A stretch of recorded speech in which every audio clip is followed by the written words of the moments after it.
Hello, my name's Leo Jennings. I'm the Area Ranger for the National Trust in the Thames Valley portfolio. And today we're at Basildon Park, where we're going to be looking at the bluebells and how we manage them to create the best possible display for our visitors.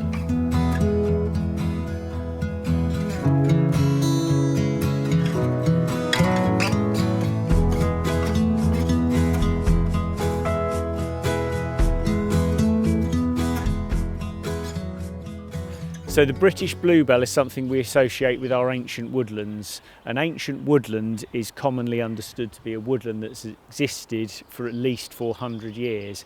What we tend to find in Britain is that it fares particularly well in woodlands which have a dappled shade and more of a broadleaf population of trees. The coniferous woodlands tend to make conditions too hostile for the bluebell, both in terms of their dense shade and the acid leaf litter they leave.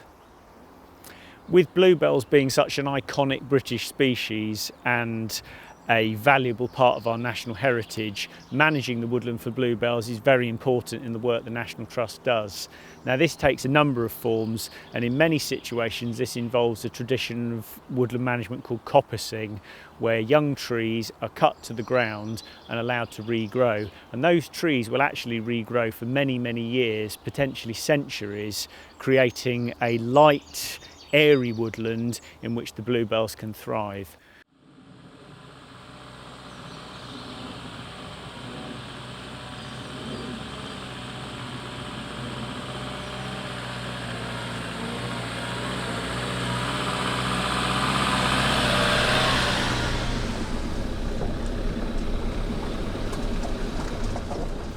One of the most important things you can do as a visitor to our National Trust woodlands, or for any bluebell woodland for that matter, is to stick to the path. So when the bluebell is growing, it's photosynthesizing, it's turning the sun's energy into sugars, which as the leaves start to wilt in late May, early June, it will send those sugars down into the bulb, and that energy is stored for next spring's display. If you trample through the bluebells, you crush those leaves and you stop that process taking place. So please respect the plant as you see it from the path, encourage your family to do the same, and then it will be there for both humans and wildlife to enjoy for years, even centuries to come.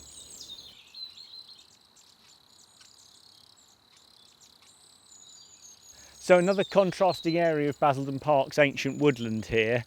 And over to my left we've got a twin stem tree called a field maple, and this is considered to be another ancient woodland indicator. We often find them in hedgerows. We're close to a hedgerow here, but also within our woodlands. As we look around us, we see again a nice variety of stuff in amongst the bluebell. The yellow archangel popping up, just about to flower. We've got cleavers or goosegrass, not an ancient woodland indicator in itself, but a well-recognised woodland plant, favourite plaything of children who like to pick this and stick it on each other's backs. The bluebell will typically take about 5 to 7 years to establish on a site. So after it's fallen as a seed, there's quite a delay period before it actually gets going. It's a very sensitive species, one that's vulnerable to disturbance and doesn't like to be trodden on, crushed, moved around too much. But once it's established, in the right conditions, the bulb will actually start to divide, and so the spread of bluebells is very slow. This is why we use bluebells as this ancient woodland indicator to which we keep referring. It's a very good sign to say that the woodland hasn't been dug up or ploughed or developed upon. So when you're out for a walk in the woodland or walking along a country lane, you'll often find a plant known as lesser celandine, or the slightly dubious vernacular name of pilewort. This is in the buttercup family. Now, this itself is not necessarily an ancient woodland indicator, but one of our first signs of spring. And when we're lucky in a spring like we're having this year, you can get the two flowering side by side, the bluebell and the lesser celandine, which make for a lovely contrast. Another well-known one is Lords and Ladies, Arum maculatum. Now, this one you may know by its more common name of cuckoo pint. because in the autumn this will have flower spikes maybe up to 30 centimetres tall, with a mix of green, orange and red berries on. These are poisonous to humans but enjoyed by birds and several mammals which can digest it and are not affected by its poisons. The Latin name for bluebell is Hyacinthoides non-scripta. This means hyacinth that's not straight or curved, and this is the key difference with our Spanish bluebell. The British bluebell hangs its head and it has purple on the upper stem leading down into the petals, and the petals form very much a cylindrical bell, if you like.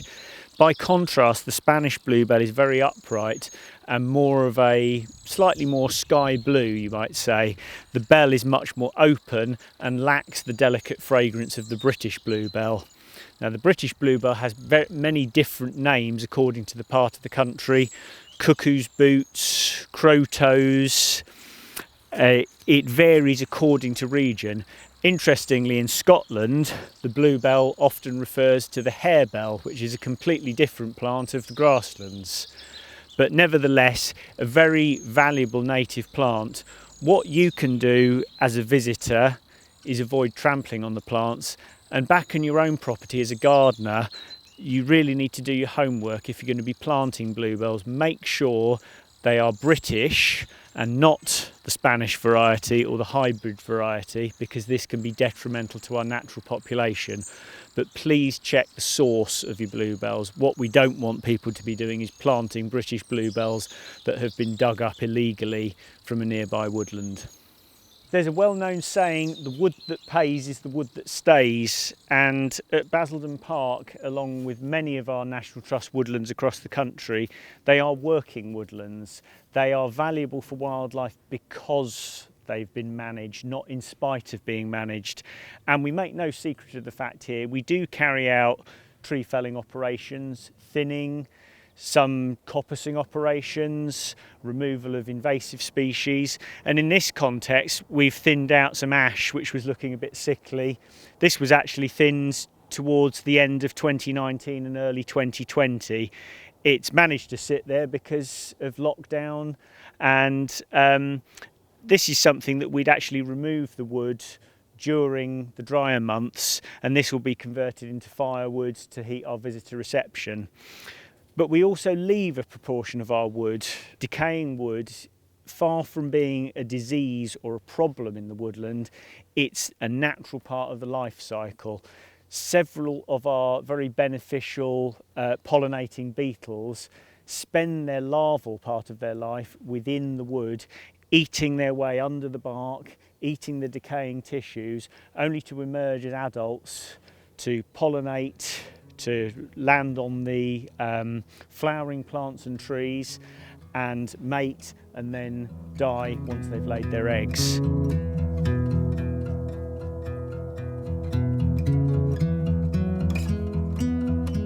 Basildon Park has a rich and varied history.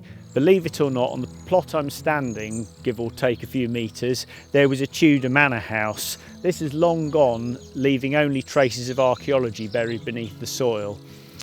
Move forward a few hundred years to 1771, and Sir Francis Sykes was the gentleman who purchased the estate. He made his money with the East India Trading Company and decided he wanted a mansion that was befitting of a gentleman within easy reach of London, and as you see, the setting behind me, which overlooks the River Thames, was decided to be the perfect spot.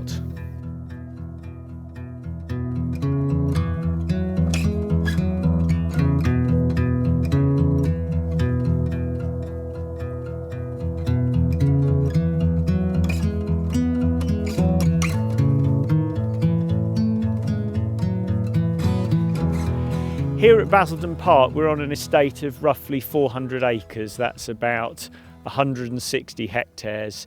About half of this site is wooded, and Within that woodland we have the scattered population of bluebell. Some of the woodland is more recent in its origin and was maybe planted for landscape value or for former shooting interest in previous ownership. And in some areas the woodland is what we believe to be ancient, and therefore the bluebell population is much more established. The activity during the Second World War has damaged the bluebell population in some areas, but we hope with sensitive management it can make a gradual recovery.